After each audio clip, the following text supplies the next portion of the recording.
Meus queridos irmãos, eu quero cumprimentá-los com a paz do Senhor Jesus. Olha nós aqui de novo no canal Rascunho Teológico. Estamos dando uma sequência de aulas sobre teologia, ou teontologia, conforme queira chamar, ou teologia própria, não é? E hoje vamos falar da existência de Deus. Nós falamos sobre o que é teologia, depois falamos sobre os problemas, as heresias da teologia, e agora vamos estar falando sobre a existência de Deus, não é? Que é por vezes muito questionada pelos críticos e muitos que se dizem ateus, né?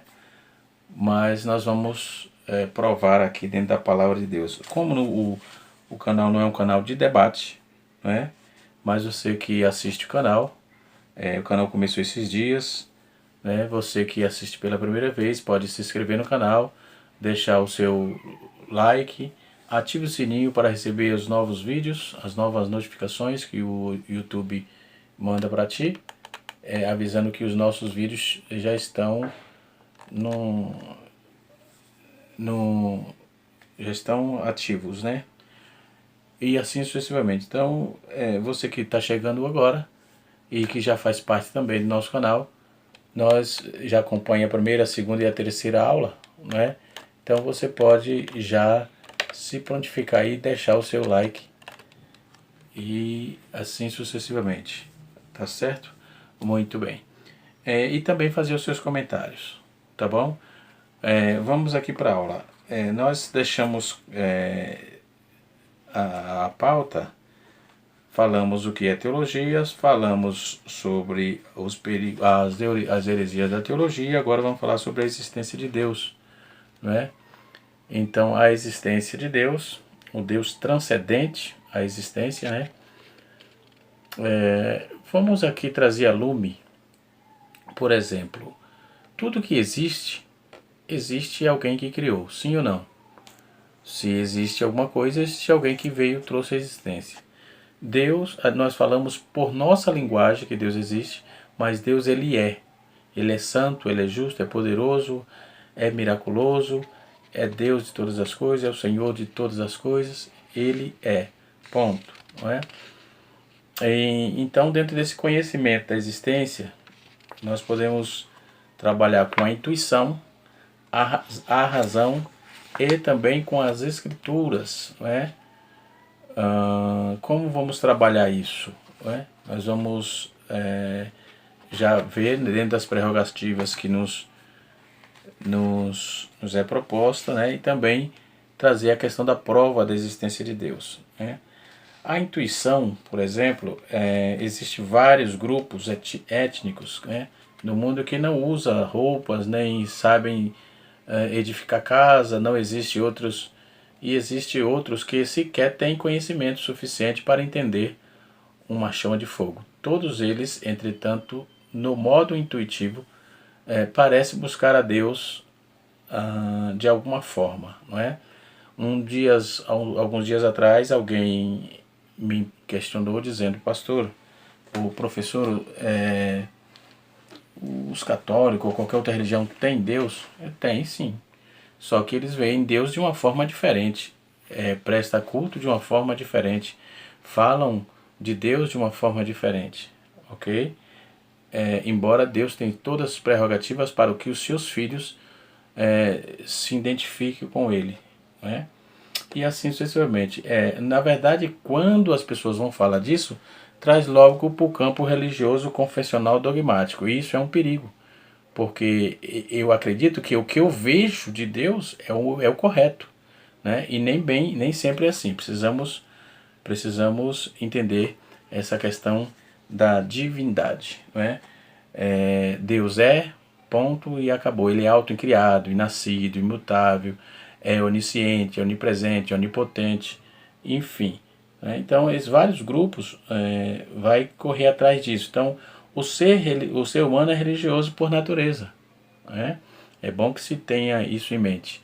Então, ele tem anseio pelas coisas sagradas, sente o desejo de buscar o Criador, né? Então, nenhuma etnia a que não tenha crenças, né? Todas elas têm uma crença, né? Mesmo que se diz como diz o salmista, que vai falar que é tolo, aqueles que dizem que não há Deus, mesmo esses, eles têm uma crença, pelo menos nos seus próprios braços, na sua própria confiança, não é? Daí é que vem o pressuposto dessa questão da divindade no homem, o homem na divindade, enfim, o homem é mini-Deus? Não é? Mas e essa fagulha que tem? Justamente porque foi Deus que soprou das suas narinas no homem, conforme Gênesis, não é? Está escrito. Muito bem. Então, dando a entender que a existência de Deus é uma verdade primária, né, um fato consumado, e não precisa de comprovação alguma, porque ele habita no homem, né, como confirmou isso um pastor luterano muito conhecido e de teologia liberal, o teólogo pensador chamado Paul Tillich, né, que viveu nos idos 1886 e morreu e faleceu em 1965. E ele dizia assim: Deus está além de todas as coisas finitas. Deus está além de todas as coisas finitas. Então, não se equipara a Deus a coisa, a objeto, a coisas existentes. Não é? Então, já uma passagem das Escrituras atesta uma crença intuitiva. Né? Estamos falando da intuição em Deus. Vamos ver em Romanos capítulo de número 19, capítulo 1, Romanos capítulo 1, versículo 19 a 21, e Romanos capítulo de número 2, versículo 14 e 15. Né? Eu quero ler esse texto com os irmãos aqui. Deixa eu pegar, vou pegar essa Bíblia aqui, que é a Bíblia de Estudo Pentecostal, ok? Romanos capítulo 1, deixa eu abrir aqui a Bíblia, carta de Paulo aos Romanos, capítulo 1, muito bem, visto que trata de um estudo, vamos trazer a comprovação dentro do texto bíblico, né? Mas é interessante. Ok? Está escrito assim, ó, Romanos capítulo 1, verso 19.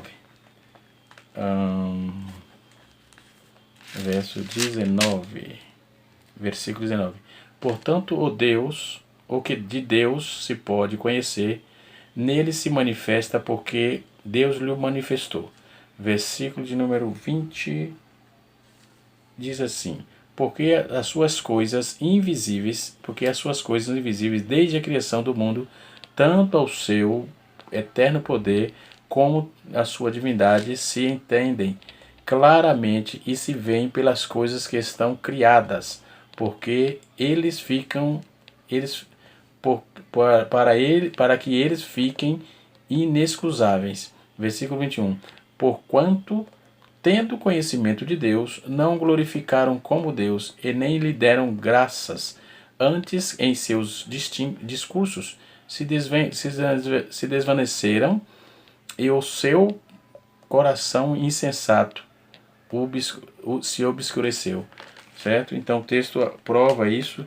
O versículo 2, capítulo 2, verso 14 e 15, vai nos confirmar dizendo assim, ó: porque quando os gentios que não têm lei, fazei mutuamente as coisas que são da lei, não tendo eles lei para si mesmos são lei.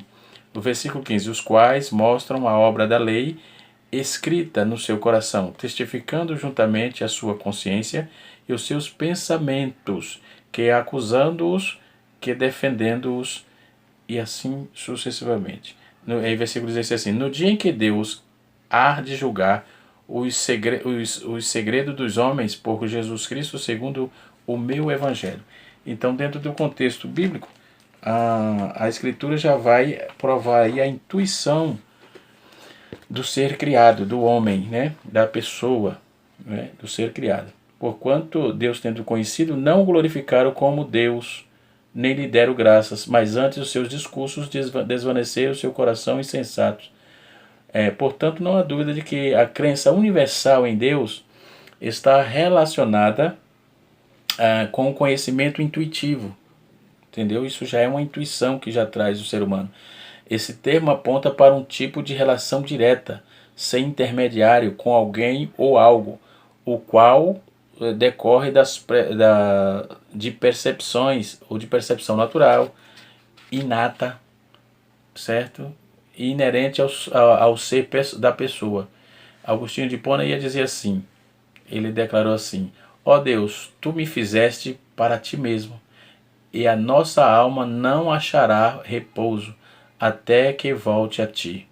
É uma frase de Agostinho de Hipona, corroborando com o que disse o salmista. Inspirado pelo Espírito Santo, ele diz assim: como o cervo brama pelas correntes das águas, assim suspira a minha alma por ti, ó Deus. A minha alma tem sede de ti, do Deus vivo.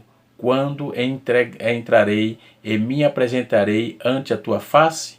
Salmo 42, verso 1 e 2. Então, a intuição é uma das formas de saber quem é Deus. Então, por isso, não existe pessoas nenhuma nessa terra, ou ser criado, homem, ser humano, que não tenha o entendimento de Deus. Não sabe cabalmente, até porque ninguém vai estudar Deus, não existe.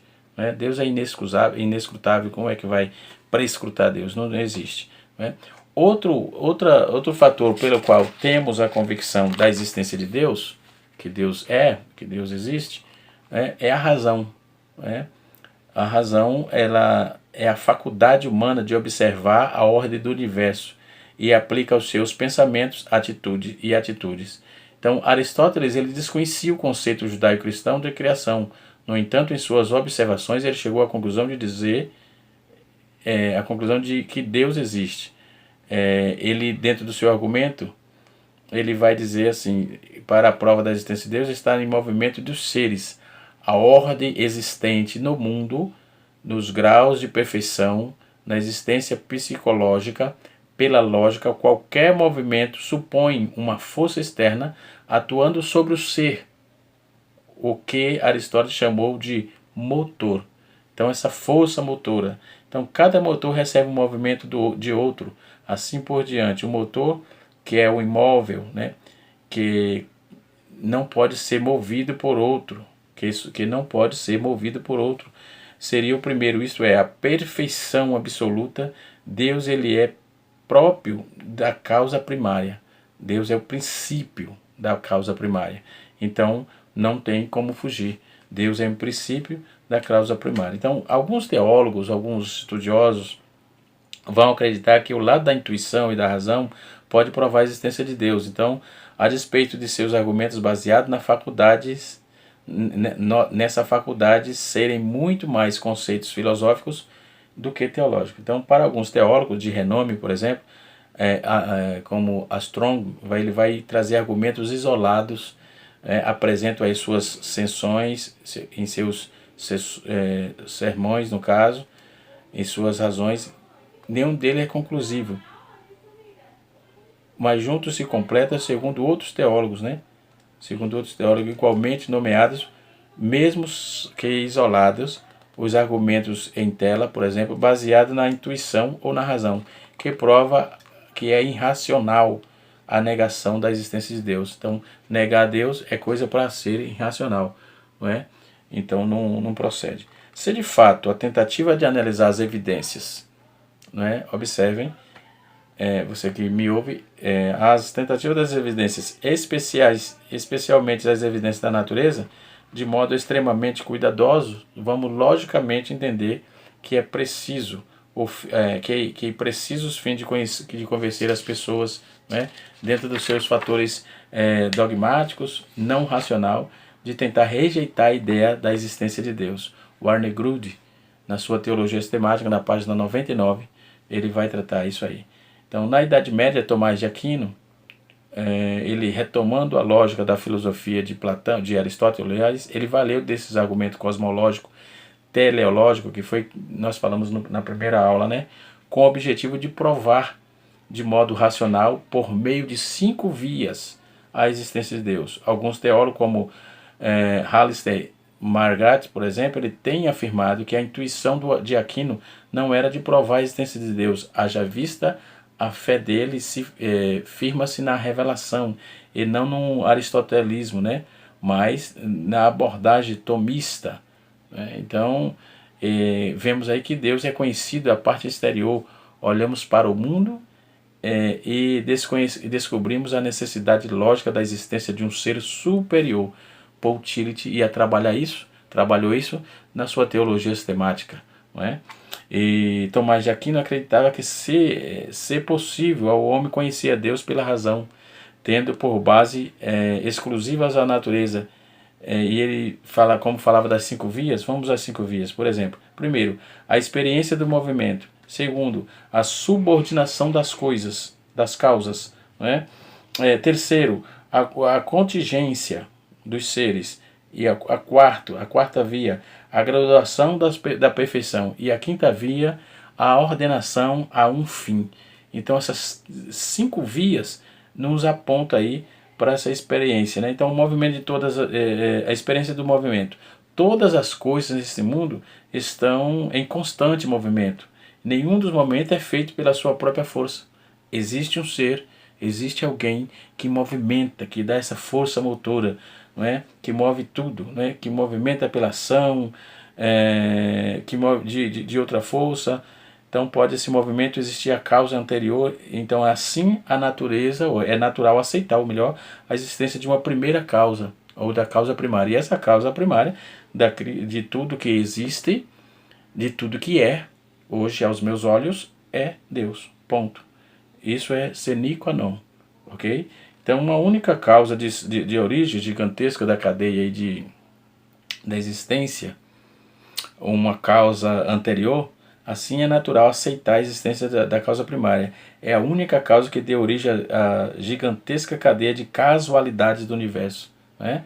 E assim sucessivamente. Então essa tal causa primária é o próprio Deus. Quando vamos para os argumentos cosmológicos, não é? E assim sucessivamente. A subordinação das causas, segunda via, é a relação das coisas a efeitos conhecido como argumento etiológico, não é? Ou etiologia é a pesquisa que dá a determinação das causas do fenômeno, não é? Então as causas primárias e originais, comum dos efeitos, a causa de tudo isso é Deus, né?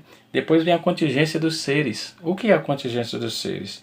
As contingências dos seres, os seres humanos são contingentes, não estão no mundo por necessidade, assim que estamos, qual a causa da nossa existência? Eis a pergunta. Se a existência de um primeiro ser, os seres contingentes também deixariam de existir se o tal ser é Deus, entendeu? Então, toda essa contingência é que também nos aponta para a existência de Deus. Então, a quarta aí, vamos para a graduação da perfeição. Transcendentais é o argumento axiológico. A axiologia é a teoria dos valores, né? Então a axiologia é a teoria dos valores, né? Haja visto que esse termo é grego, axioma, no original significa dignidade ou valor. Então os valores morais como bondade, verdade, nobreza, têm uma origem e uma causa, né? Por isso deve haver uma bondade, deve haver uma verdade, deve haver uma nobreza em si mesmo. Então a bondade absoluta, verdade absoluta, nobreza absoluta tem um ser supremo. Esse ser supremo chama-se Deus, ok? Outro para finalizar as 5 vias que Tomás de Aquino trouxe, é a ordenação a um fim. Esse argumento teleológico, teologia é a parte da filosofia natural que explica os fins das coisas. Isso eu expliquei no primeiro áudio, ok? Mas aqui repetindo. Conhecido também por argumento de desígnio, ou argumento do desígnio, uma vez que é inegável a ordem, a harmonia, o planejamento do universo, que constituem-se provas irrefutáveis de um propósito inteligente. Esse propósito inteligente que coordena todo esse ser chama-se Deus. Ok? Então, são argumentos irrefutáveis que não tem o que fazer. Não dá para discutir isso. Então, argumentos que vai confirmar a existência de Deus, né? Os argumentos que vai confirmar é o argumento cosmológico, o argumento teleológico e o argumento ontológico, não é? Então esse argumento cosmológico, vamos para o Salmos 90, verso 2, que está escrito assim: antes que os montes nascessem, ou que tu formaste a terra e o mundo, sim, de eternidade a eternidade, tu és Deus. Né? Então o argumento cosmológico apresenta a evidência de que Deus existe e é a causa primária. Então, como o mundo não se explica por si, esse argumento assume aí basicamente a existência do universo. Né? É algo que precisa ser explicado. Né? Então, aí que precisa ser explicado, considerando que cada efeito deve ter uma causa e depende dela, ok? Então, para a sua existência, haja vista, a natureza não pode produzir a si mesma, né? Não tem poder de produzir a si mesma. Então, a validade dessa verdade pode convergir aí com a dedução conclusiva de que o universo é a causa por uma criação, é causado por uma criação direta, de uma causa eterna, de um ser auto-existente. Schaeffer, na sua teologia sistemática, aponta isso, ok? Lewis Perry Schaeffer, né, vai apontar isso. Se você tiver esse material, está na página 171, você pode ver dali para frente, tem informações contundentes com respeito ao que eu estou dizendo. O argumento cosmológico ou teleológico que aponta para Deus está no Salmos 94, verso 9 e 10, diz assim: ó, aquele que fez ouvido, não ouviram? E o que formou o olho, não o viram? Aquele que ergue as nações, não castigará? E o que dá ao homem conhecimento, não saberá? Entendeu? Está escrito no Salmos 94, verso 9 e 10. Ainda que o argumento teleológico, esse termo é um termo grego, telos quer dizer fim, propósito ou desígnio, ou seja um estudo separado e pode estar contido aí na categoria de argumento cosmológico, ou a quinta via, que é a chamada quinta via tomista, né? Conforme nós lemos lá atrás, que porque veio de Tomás de Aquino, por isso é chamado tomista, ok? Então a ordem do planejamento e o planejamento do universo deixaram a evidência do seu propósito, como consequência fez-se necessária a evidência de uma mente inteligente e infinita, responsável por esse desígnio. Né? O outro argumento que prova, esse já é o terceiro, é o argumento ontológico. O que é ontologia? É um termo grego, o ontos quer dizer ser, refere-se a quem tem a existência real e substancial, equivale a substância ou essência. O filósofo Christian von Wolffen dividiu essa metafísica em 4 partes: ontologia, psicologia, cosmologia racional e teologia. Então, a ontologia é o ramo da filosofia que se relaciona com a investigação teórica dos caracteres fundamentais do ser. Então, o argumento ontológico, ele infere-se a existência de Deus, infere-se a partir da natureza do pensamento. Taylor vai trabalhar essa proposta e afirma que Deus é imutável, a causa das coisas, ele é autoexistente, conforme Apocalipse capítulo 1, verso 8, né? E João capítulo 5, versículo 6. Né? Então todo esse propósito, porque Deus como o Pai, tem a vida em si mesmo. Então assim ele deu também ao Filho, de ter a vida em si mesmo. Entendeu? Então Anselmo de Cantuária falava isso. Né? O Senhor Todo-Poderoso é aquele a respeito de quem não se concebe nada maior. Ou seja, não existe ser ou algo maior do que Deus. Entendeu? Então, segundo Paul Tillich, Anselmo queria encontrar no próprio Deus um pensamento, achar antes do pensamento sair para o mundo, e deveria estar perto de Deus. Né? Então a sua ideia era do ser mais perfeito. Então Anselmo de Cantuária queria trazer isso, Paul Tillich entendeu isso, né?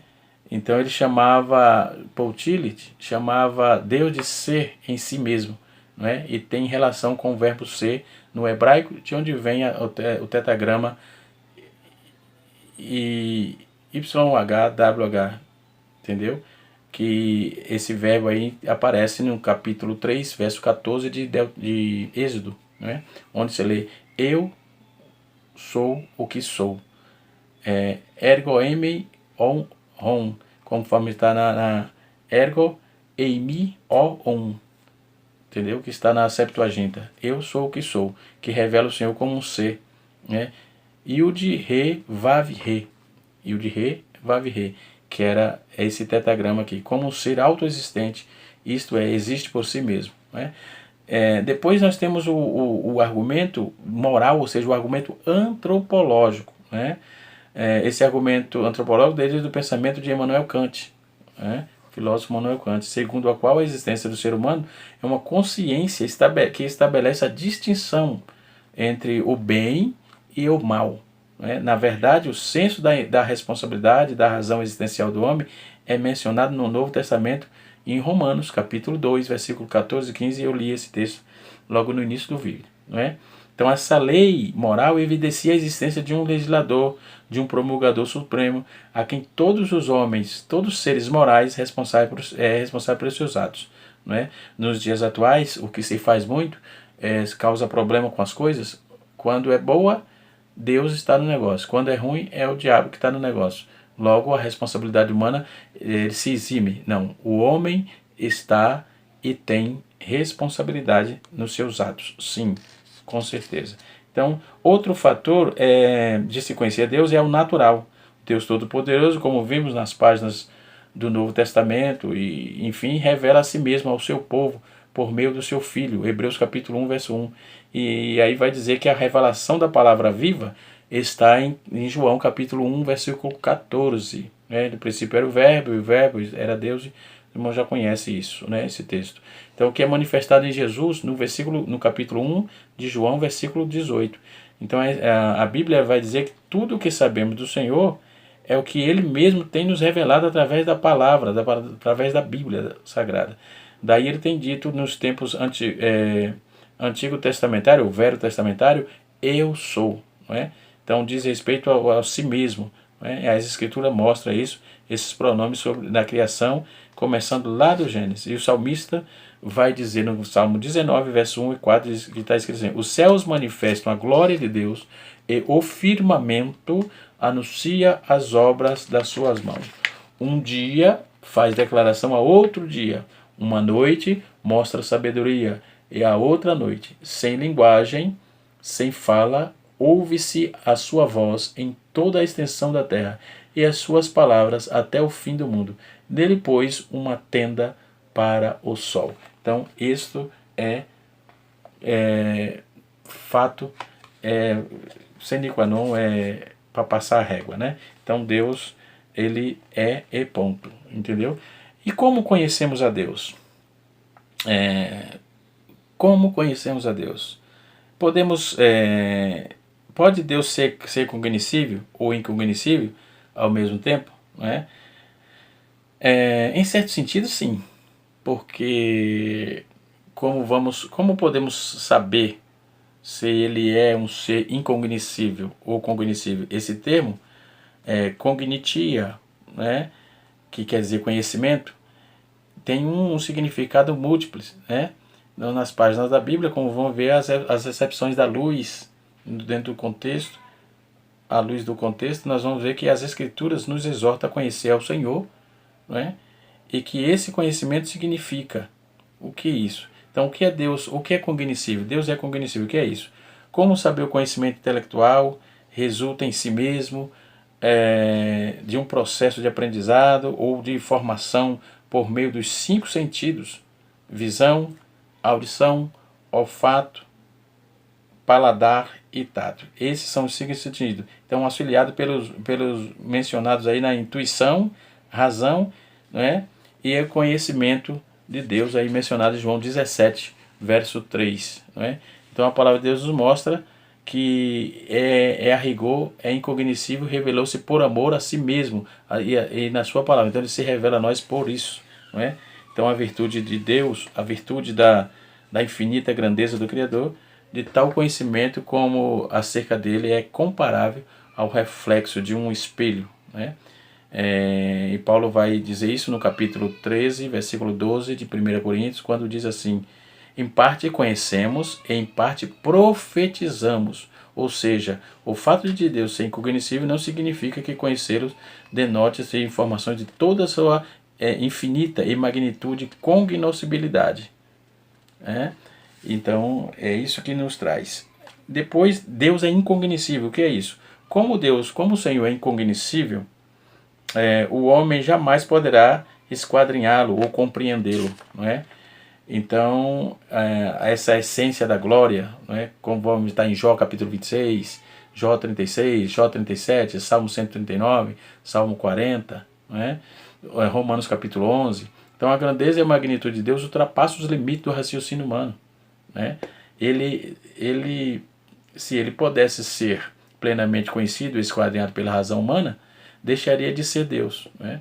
Então, logo seria um objeto qualquer, enfim. Ele transcende a tudo que é matéria, é finito, e tudo que há no universo. Nesse sentido, o Senhor é um ser incognoscível. E quando em teologia sistemática vamos estudar a incognoscibilidade do Criador, vamos fazer aí o fim de definir biblicamente os atributos incognoscíveis da deidade, como a infinitude, que é a imensidão, a sua grandeza, que é inescrutável. O seu entendimento é infinito. Salmo 147, verso 5. Então, o ser humano, em sua limitação de entendimento, jamais conhecerá de fato Deus. Ao menos, mesmo assim, como vimos, ele é gracioso, misericordioso, se revelou a si mesmo e através das escrituras sagradas, e assim sucessivamente. Na próxima aula, vamos dar continuidade trabalhando os atributos de Deus, ok? A saber, perfeição, espiritualidade, infinitude, imutabilidade, eternidade, e assim por diante. Onisciência, onipotência, imanência, e tudo isso aí, tá bom? Deus abençoe a todos, canal Rascunho Teológico, e você juntos para o conhecimento e crescimento da Palavra de Deus. Um abraço, pastor Edivaldo Pereira. Se você gostou, deixe seu like, deixe seu joinha, se não é inscrito, se inscreva no nosso canal para nos ajudar. Um abraço, até a próxima aula, se Deus assim nos permitir.